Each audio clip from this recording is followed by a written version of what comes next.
If you are able to plan for all three of these assets, you will be able to make a successful retirement plan. If you do this, you will not only have more confidence in your finances when you retire, but you will also be able to live a life that is full of purpose, happiness, and tranquility, which I think you would agree with. We both know of a rich person who is miserable, and I don't want that. I don't think any of our clients want that, so why not have both at Streamline Financial, our wealth management firm? We've helped many people retire successfully. Also, we've seen a lot of people who haven't, and these three assets are crucial to a successful retirement. If you want a free guide on living your purpose in retirement, so subscribe this channel. I heard this from Ron Bullis and Doug Andrew, and it's so valuable that I just wanted to share it with you. You might want to have a pen and paper handy because it's pretty important. Next, we'll move on to the three assets. To begin compiling a list of your assets, consider the following: 401k plans, IRAs, house stocks, bonds, and mutual funds. If someone asks you, what are the most important things in your life right now?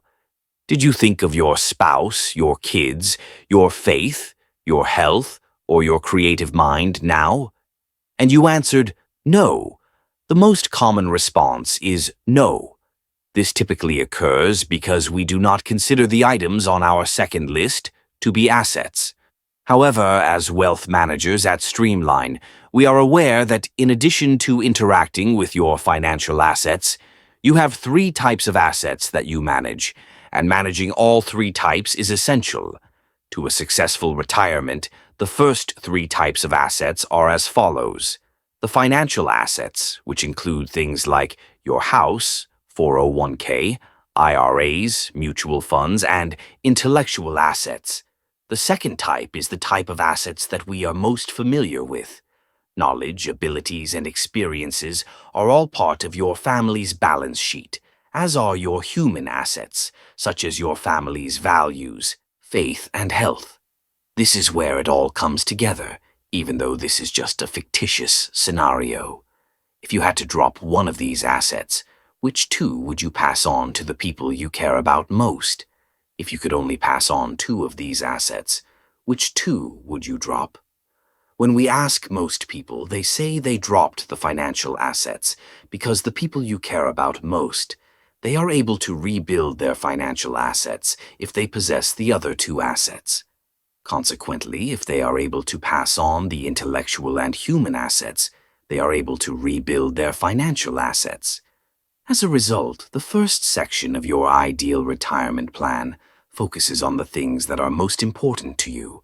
All other financial decisions become simpler if you can begin a plan based on your values and what matters most to you. Your values are the foundation of that successful plan. In fact, they are the very reason you started planning in the first place, right? So here's a question for you. What do you think you could do to increase your intellectual and human capital? Let me know in the comments if you have any suggestions. On our first call with clients, we have a 5-minute conversation that helps them figure out who they are. I hope that was helpful for you.